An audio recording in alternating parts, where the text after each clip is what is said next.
खुलुमबाय लोगोफोर नोंथांमोनखौ जोंनि गुबुन मोनसे भिडिअ बरायहरनाय थाबाय दिनै 14 नभेम्बर बर' थुनलाइ आफादनि जोनोम सान स' आं बेवहायनो थांनो ओंखारदों द्वारकानि बड'लेण्ड भवनाव जागोन थ' दा बिदिब्ला आं थांबाय थानोसै थांनानै नोंथांमोनखौ ओजोंहाय आं लोगो मोनसिगोन प्रग्रामाव मा जायो आं बेखौ एसे दिन्थिलांनो आं नाजागोन स' बिदिब्ला नोंथांमोनखौ आं ओजोंहाय थांनानै द्वारकानि बड'लेण्ड भवनाव लोगो मोनहैनोसै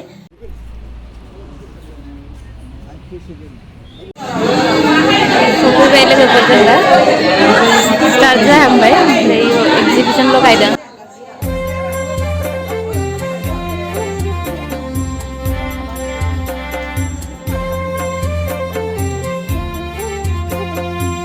फ्लेग हस्टिं खालामनो रेडि जाबाय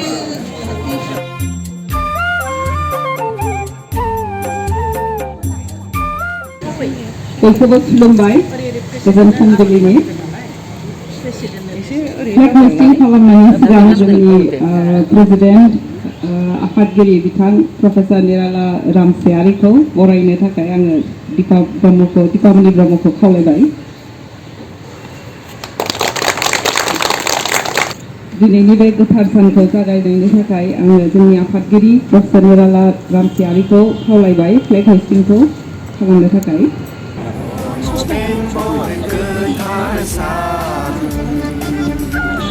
Thunlai Afad ni bezorom san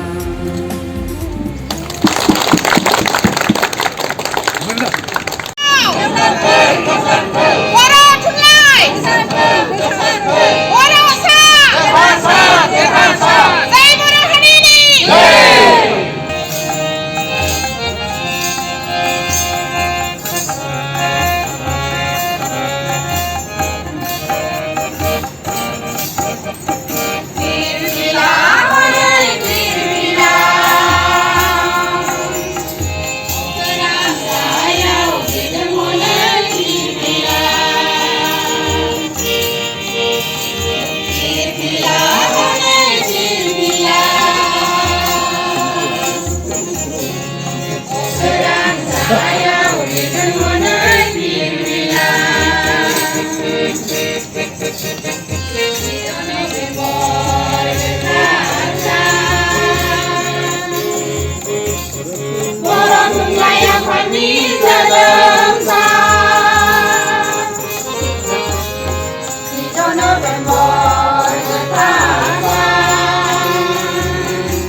I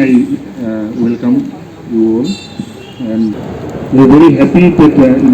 we could celebrate today. And this is the second year of our foundation of Delhi Boro. Delhi is our Thunlai Afad. We will legally translate in Delhi Boro. Bahagian थाखाय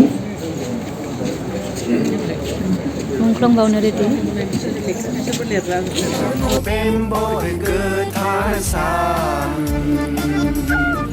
Thunlai Afad ni bezorom san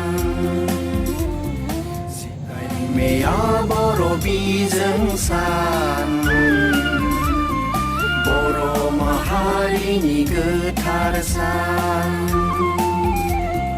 Boro rawa जोंनि बर' बिमानि जिउ दागिरि बे जोंनि माहारिनि बेसेदि गोदों बेसेदि मोजां बर' हारिनि राव हारिमु थैहोराब्लाबो जों फोथांगोन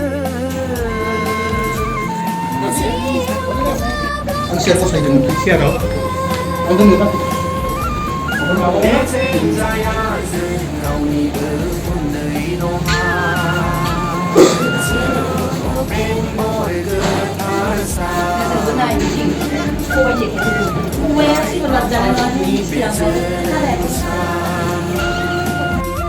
बुद्धिस्ट बर' bijing san Boro maharini गोथार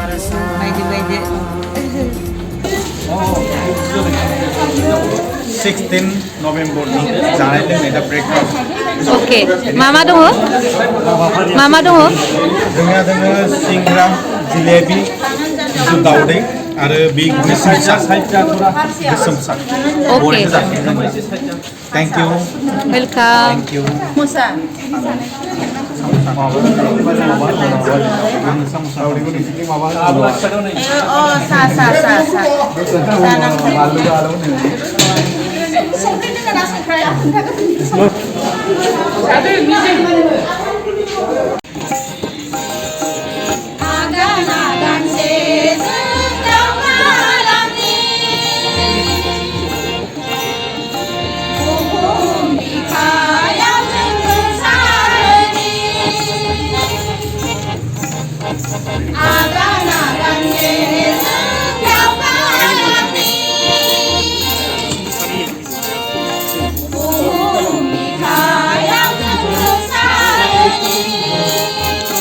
Hello.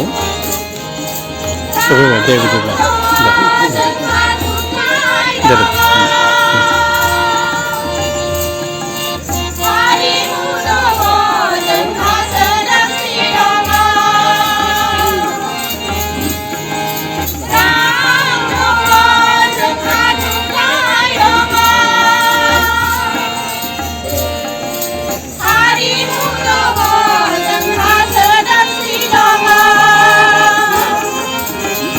Our chief guest, Professor Sanacharya Mins from Jawaharlal Nehru University, who has come all the way to be with us for this very important event. To Sarmishta Burman, General Secretary, Assam Sahitya Sabha, New Delhi or Delhi branch. Here on this occasion have already been introduced by Nilesh. Therefore, I may not repeat it again in the interest of time because we have a lot of items ready. If some of you would know, that's the town we live. Is the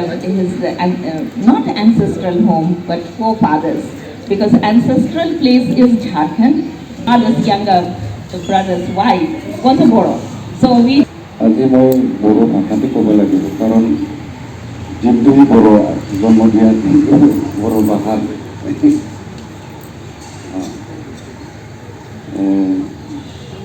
মাজে মাজে কৈ থাক কাৰণ খাদ্য সভা আমাৰ বাইদেউ আছে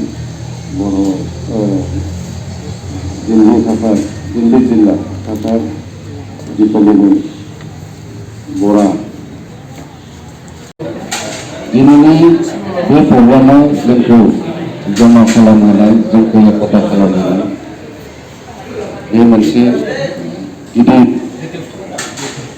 जोंनि थाखाय जारिमिन सान बर' थुनलाइ आफादा 1952-60 नभेम्बर दिनैनि तारिखआव जोनोम होदोंमोन बा जोनोम जादों आरो बै 19 नभेम्बरखौनो जोङो बर' थुनलाइ आफादनि जोनोम सान होननानै जोङो फालिबोदों दिनै 71 इयार्स जाबाय आरो बेखौ फार्स्ट दाजेननायाव बर' थुनलाइ आफाद दाजेननायाव जोंनि प्रेसिडेन्टखौ जोङो होनो हादों बा जों मोननो हादोंमोन डिमासा कमिउनिटिनि जयभद्र हागजेर सार आरो सानैबो गाहाय नेहाथारि सनाराम थौसिन बिथांमोना लिड लाबोनानै माने बर' लेंगुवेजनि सायाव बा बर' थुनलाइ हारिमु जोंनि बर' हारिनि समाज गासैखौबो बिबान लानानै मावबोदोंमोन आदरणीय बर' थुनलाइ आफादर दिल्ली शाखार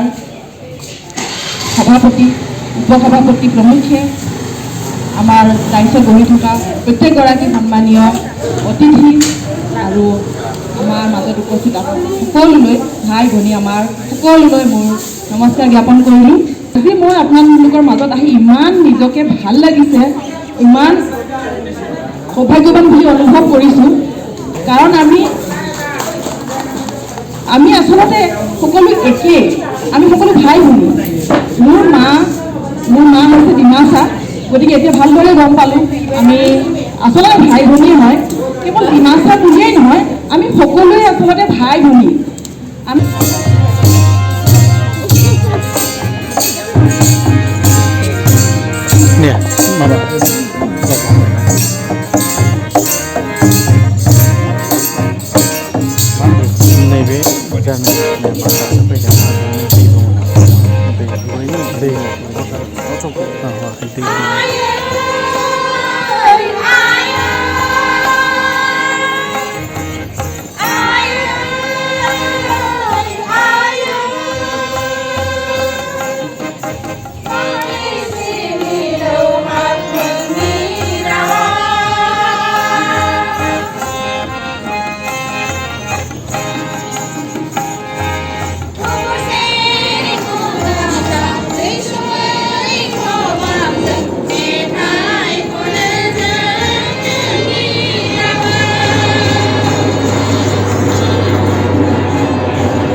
Myself is Bodoland Bhavan, currently working as the assistant professor in the Indira Gandhi Delhi Technical University for Women, and also working as secretary in this Delhi NCL Boro Thunlai Afad.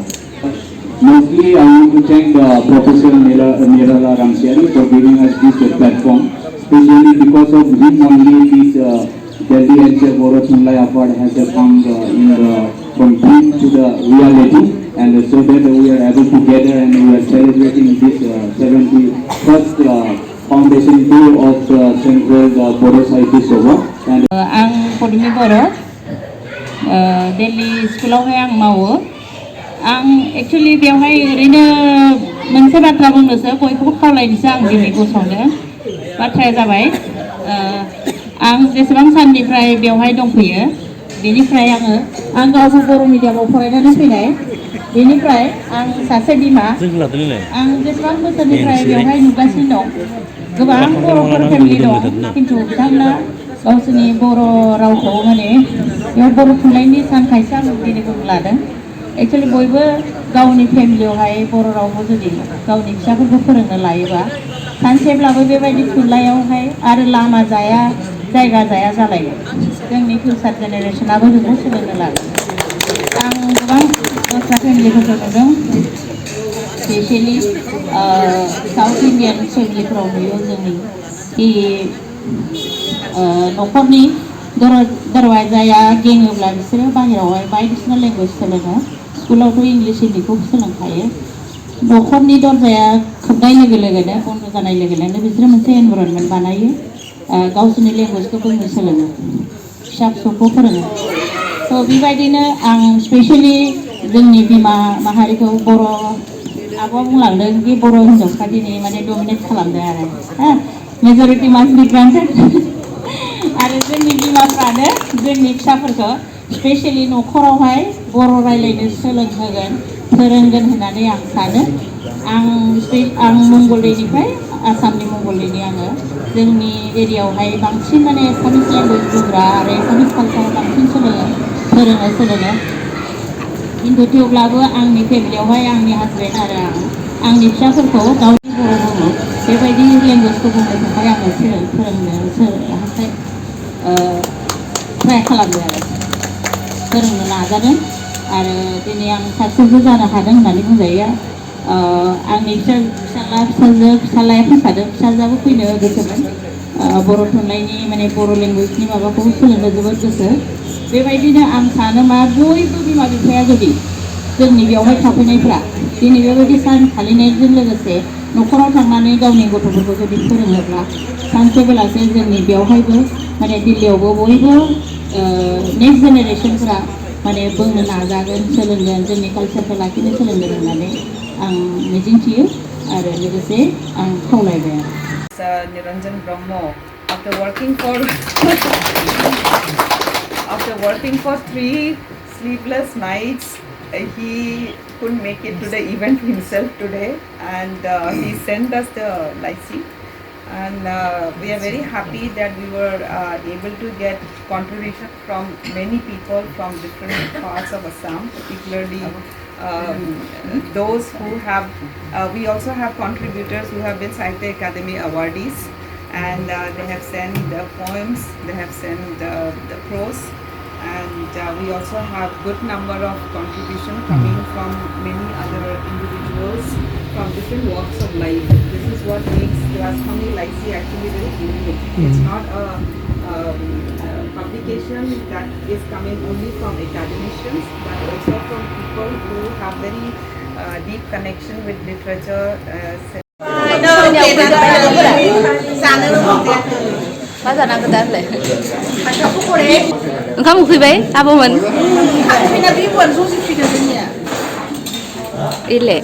उखैबाय कबि होनाय आरो लाब्रा बे जाहैबाय फान्थावनि पक'रे जाहैबाय फान्थावनि ओंखामखौथ' देखायखाबायानो पापर दङ माबा साटनि दङ टमेट'नि ओमफ्राय सालाद बेयो जाबाय दालि फान्थावना बे माने दालि जाहैबाय साटनि दालि बेयो पुरि जाहैबाय आरो दिनैनि मेनुआ इखिनियानो जोंनिया दिनैनि मेनुआ बिदिनो आरो माने बिस्थिबारफोर नालाय निरामिस बांसिनानो जानाय जायो नालाय माने बेदर लायाखै आरो लान्च जानायनि टाइम जाबाय दा गासिबो फैजोब्बाय गाहायाव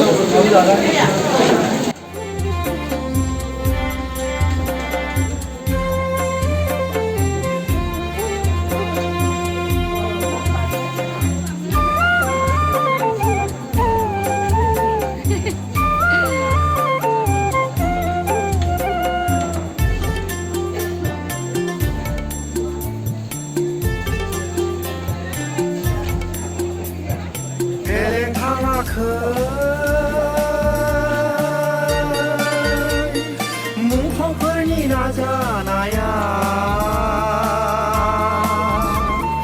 जायगा मोनबाय बेयो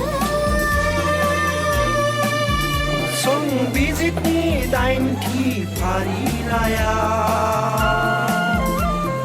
गोथां हारिनि गोथां राव होननानै बियो दिनै रोखा जाबाय